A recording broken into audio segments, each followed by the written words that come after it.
Jesus told his disciples this parable. A man going on a journey called in his servants and entrusted his possessions to them. To one he gave 5 talents, to another 2, and to a third 1, to each according to his ability. Then he went away. Immediately, the one who received 5 talents went and traded with them and made another 5. Likewise, the one who received 2 made another 2. But the man who received 1 went off and dug a hole in the ground and buried his master's money. After a long time, the master of those servants came back and settled accounts with them. The one who had received 5 talents came forward, bringing the additional 5. He said, "Master, you gave me 5 talents. See, I have made 5 more." His master said to him, "Well done, my good and faithful servant. Since you were faithful in small matters, I will give you great responsibilities. Come, share your master's joy."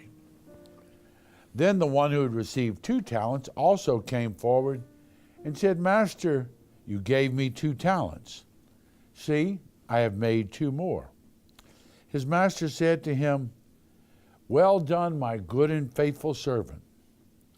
Since you were faithful in small matters, I will give you great responsibilities. Come and share your master's joy." Then the one who had received 1 talent came forward and said, "Master, I knew you were a demanding person, harvesting where you did not plant and gathering where you did not scatter. So out of fear, I went and buried your talent in the ground. Here it is back." His master said to him, "You wicked, lazy servant. So you knew that I harvest where I did not plant and gather where I did not scatter. Should you not have put my money in the bank so that I could have got it back with interest on my return? Now then, take the talent from him and give it to the one who has 10. For to everyone who has, more will be given, and he will grow rich. But from the one who is not, even what he has will be taken away. And throw this useless servant into the darkness outside, where there will be wailing and grinding of teeth." Hello and welcome to Closer Walk Catholic Communications. I'm Father Bayer, your host, and we're glad that you can join us. Just recently, I was in a meeting about working with people in St. Vincent de Paul and people who were in need of help.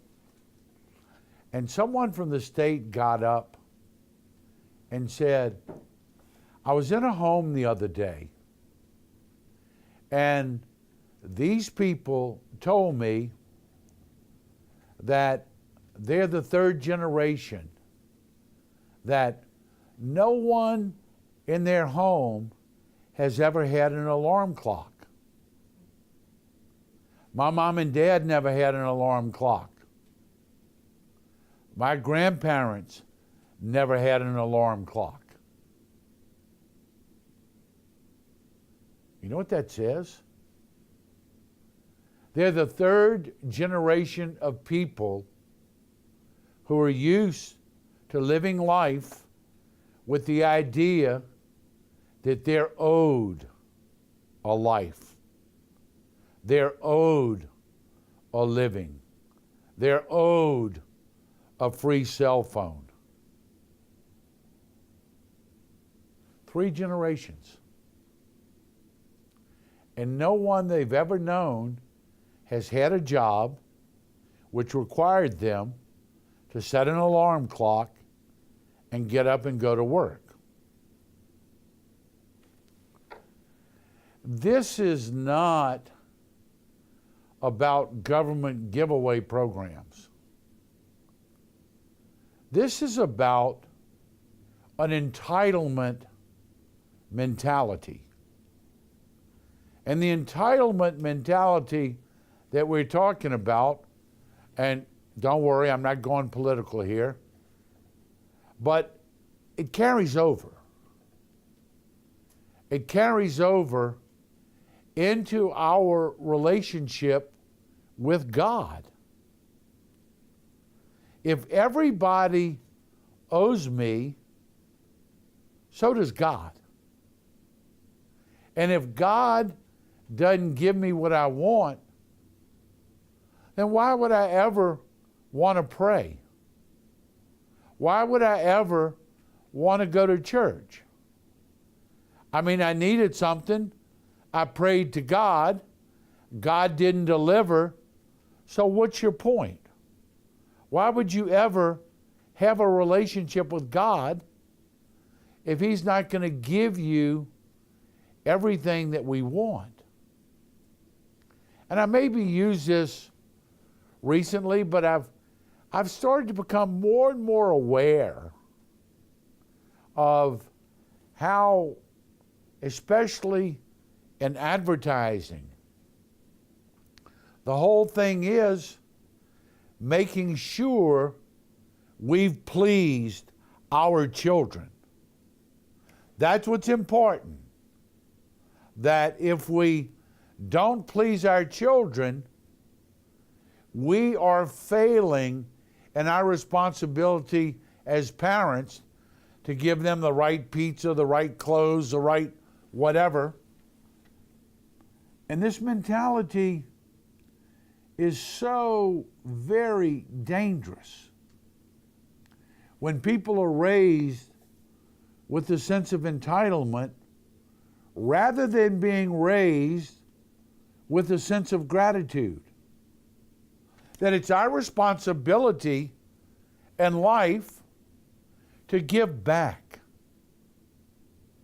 You know, the many years that I worked in vocations brought me into the high schools and the junior highs and that sort of thing, talking to the children, and I would ask a question. Give me the difference between an adult and a child. What makes you a grown-up? And they would say stuff like, well, you're legal, you can drink, you don't have a curfew when you drive, you pay tax or whatever. They would give all kind of external things. The reality is, and none of them, yeah, nice try. The difference between a child and a grown-up, you become a grown-up when you realize it's your turn to provide for the next generation. That what you're looking forward to is not what you will get in the future, but what you leave behind once you're gone. What is the example? What is the morality? What is the faith? What is the value of life that we've passed on to the next generation? And so oftentimes we have people who go through life and it's all about me. It's all about me. And I gladly make the statement. We have 15-year-old grown-ups and we have 65-year-old children. And I look at people in my own generation, the 60s, the sex, drugs, rock and roll, the baby boomers. We still have people in my generation who are looking to their parents to provide because they couldn't make a house note, because they bought a new car and they couldn't make their new car note, because they want to go on a vacation and they can't afford it, and their parents now who are elderly, and the kids are still going through their money before they die because they think they're entitled to it. And at age 65, they're still not grown-ups. They're still asking, what can you do for me? Rather than turning around and looking at the generation behind and say, what is it that I want to leave to the next generation? It's my turn to give. it's not my turn to receive. So we find the first servant with the 5 talents, he gives back to God 5 talents. And we find the second servant, he gives back to God 2 talents. The one with 1, he just squanders it. He buries it. Has no use in it. And that is what we deal with when we look at society. You know, I read a Pew Research type of thing about Catholics. They say every year we baptize 1.7 million Catholic babies. Then, after that, only less than 1.4 million Catholic babies will make their first communion. They have a baptismal ceremony, but the faith was never practiced. Less than 800,000 of those babies baptized will receive the sacrament of confirmation. So now we're a little bit less than half. And by the time they're 25, only 150,000 are practicing Catholics, going to church, following their faith. Wow. Who didn't give that 1.5 million children the gift of faith? Oh, well, they were still working out their own issues. Reunited with an old classmate of mine, shows up in the parish, gives me his name. I said, we were in grade school together. You know, during the course of his life, one of the 5 children died. That was the end of faith. They never forgave God. I don't know if they ever gave back any talents. I don't know what they multiplied in return. But it's that mentality, God, unless you perform on demand, I don't need you. I don't need to pray to you. I don't need to worship you. I don't need to adore you. I don't need to thank you for my health. I don't need to thank you for my other 4 children. I don't need to thank you for my marriage. I don't need to thank you for my right mind. I don't need to thank you because I wanted more and you didn't give it to me. And that's the same thing that I see going on right now in advertising. You brought me the wrong pizza. You bought me the wrong shoes. And all of this, oh, we need to make you so happy. We need to give and give and give to you because the more we give, then hopefully you'll be happy. That mentality is so destructive on so many different levels because every one of the gospel reminds us, if you're not willing to take up your cross and follow me, you cannot be my discipleship. It never says, unless you're willing to come down the yellow brick road and we all live happily ever after, you can be my disciples. That's the challenge. It's not about the talents, it's about the entitlement and how we deal with that. We'll talk more about it when we come back. Stay with us. Hi, I'm Father Jeff Bae from Closer Walk Catholic Communications. Thank you for being here today, and a special thanks for the support that you give us. First of all, your prayerful support we so desperately need, and also your financial support. We are donor-driven, and that is what keeps us on the air today.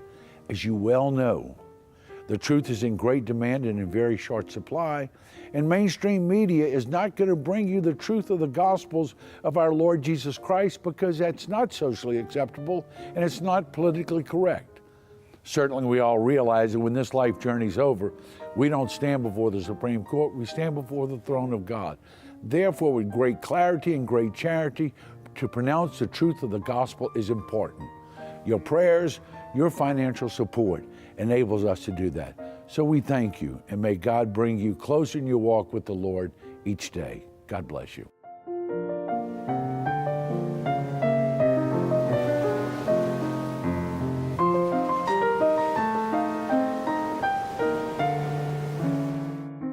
For to everyone who has, more given, and he will grow rich. But from the one who has not, even what he has will be taken away. And throw this useless servant into the darkness outside, where there will be wailing and grinding of teeth. And welcome back to Closer Walk Catholic Communications. I'm Father Bayer, your host, and we're glad that you can join us. To everyone who has, more will be given. For those who have not, it'll be taken away. They have not because they have not used it. Think about it. Think about it. What are we owed from God? What are we owed from God?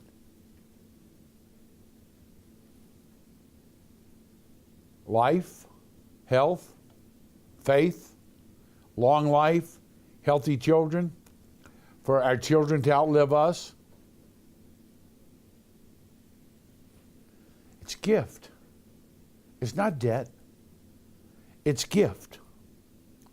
If you've been blessed with a child, it's a gift. If that child is healthy, it's an even greater gift. That child should outlive you, how wonderful that is. They don't come with warranties. They're a gift. For as long as we have them, you know, I look back over life and this morning, a young guy that I was in grade school with, you know, a few years younger than I am. Sammy died. How come Sammy died and not me? How come he got this disease and not me? How come when I was in high school, I had friends get killed in car accidents? It wasn't because I didn't do stupid things. I certainly did. Yeah, you know, back in those days, you'd go out, you'd drive home and you shouldn't have been driving. You know, why wasn't it me? Because I was such a holy child? That's not the case. It's gift. At some point, we stop and we take an accounting to God for what is. Not what we wanted it to be. Yeah, guess what? I'm never going to be blonde hair, blue-eyed, flat-chested, and a great athlete. Didn't happen, okay? Not going to happen. Never was given a wonderful singing voice. Didn't happen. Not going to happen. But I was given a lot of stuff. I was given a lot of gifts. I was given a lot of abilities. But you know what? I didn't think I was given half as much as what I have. Because it seemed like the more I decided I could use this for God, the greater the gifts came. That God increased my portion, gave me more. You know when they say God will never be outdone in generosity? He won't.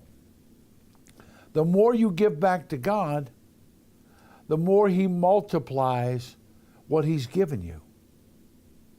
And everybody has enough. Everyone has enough to give back. And I've used this story many times, but 1975, Saigon fell. And I was the first person in our diocese to sponsor a refugee family of Vietnamese. I was in grad school at the time. I didn't have any money. I had to beg, borrow, and steal, and I took on a family of 6, okay? And they were living on my salary. And so the family arrives, and that's another whole story about some of the prejudice we encountered, but I'm not going there. The family arrives, and I take them to the store to buy food. I've got a little apartment where 6 people are living, a mother, father, 2 sons, a granddaughter, and a niece. I take them to the store because I don't know what the Vietnamese people eat. So we go through and we buy this. Not that much because I didn't have that much money. And we get home and we bring it, and they started opening up everything and cutting it in half. they had a bag of rice. Put, one half a bag here, one half there. They had a watermelon. They cut it in half. What are you doing? We have friends. They come tomorrow. We make sure they have something to eat. Really? They didn't have enough for them, but half of what they had was coming was going to his good friend Le Bacu, who was coming tomorrow. And those are the people that God divides. That's taking the 5 talents and that's multiplying them. And those are the things that when we think we don't have enough to give, trust me, the more you try to hold on to it and keep it for yourself, I promise you, you will never have enough. The more you give it away, the more God multiplies it. True story. I'm in the seminary. I'm working with narcotics, okay? And we got one of the guys who's head of narcotics. He's just kind of lost it. He caught his wife with somebody else. He's got an alcohol problem. He's got a trunk full of guns. I mean, you got to help this guy. So I'm taking him out. We're going somewhere. We're going to sit down and have a beer somewhere. I'm going down the road and I realize, I've got $7, a half a pack of cigarettes, and a quarter of a tank of gas. That's what I got. And I'm trying to take care of this guy. And I'm going down this boulevard in the middle of town, and somebody is just in back of me with their lights flashing and flashing and flashing, and I'm, what the heck? So I pull over all mad, jump out my car. With someone with the department who knew I was trying to help him. He hands me $20 and says, here, take care of him. Wow. Can I tell you? From that point on, I've always had enough. I've always had enough. And that understanding of the talents that enables us to give away what we didn't have. And what we don't have, I'll find the time. I'll make the time. I'll sit there and I'll listen. What am I supposed to tell them? Their child just committed suicide. I don't know what to tell them. Go. Just go. Just be there. I don't know what you're going to tell them. You maybe just hug them and cry with them, and then you may end up making coffee and cleaning coffee cups for all the people who are coming in who know what to tell them. Just go. Give away what you don't have and allow God to multiply it. Everyone. When you're in parish life, you got everything from the newborn to people who are old and alone and by themselves. You know what? Changing a light bulb's a big deal. Gosh, fixing someone's hair who doesn't get out anymore and can't go to the beauty shop, but you go fix their hair and you put a little makeup on them. Well, I can do that. Those little things. And Mother Teresa was so famous for saying, we're not called to do extraordinary things or great things. We're called to do ordinary things with great love. And everybody can screw in a light bulb, take the mailbox to the kitchen, take out the... There's some way that we can find to serve God. And that's what is very, very important to me about parish ministry. I hate it when people don't think they read well enough. They don't sing well enough. They don't look good enough. They're not smart enough. Give it away. God makes it enough. Join the choir. But I don't sing that good. Neither do I. But good, maybe you'll make everyone else sing to try and drown you out. I don't know what is going to be your gift. But take what you have and start to give it away and allow God to make the 5, the 10, the 2, the 4. Just don't take the 1 and bury it and say, God, You didn't give me enough. I'm not as good as everybody else. I'm not as smart. I'm not as pretty. I'm not as talented. Welcome to the club. None of us are. There'll always be smarter. There'll always be brighter. There'll always be better singers. There'll always be more educated Catholics. There'll always be people who are better with their hands and able to do stuff. But this is what I got. And if I give it away, God's not only going to make it enough, God's going to multiply it. I think one of the worst things that we do in the sight of God is to back away because we don't think we have anything to offer. We don't think we are smart enough, good enough. Give it away and let God make the most of it. That's what the story of the talents is about. Had a retired hairdresser, wanted to get involved, but didn't think she had all the other talents. She went to the old people's house and did their hair. God, what a wonderful way to serve God. That's the talent God has given you. So give it back to God and make it enough.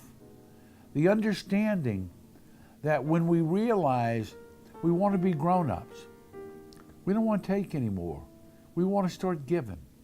We have enough. Watch what happens when you take what's enough and you turn around and you give it away. God takes that amount and He multiplies it so that you have more to give away. So help me. And think about this for tithing in your parish. If you take care of all your needs, do your finances, and say, well, you know, I got X number of dollars left, and, you know, I really wanted that new this, that, or the other, so I'm taking less than that. You're never going to have enough money. You're never going to have enough money. But you take it and you say, you know, God has blessed me. I'm giving Him 10% of what I have. I'm giving it. God will make it enough. But I'm giving what I have and I'm giving it back to God. You'll never be short. You'll probably never be rich either, but you'll always have enough. We thank you for being with us today. May each day bring you closer in your walk with the Lord. God bless you.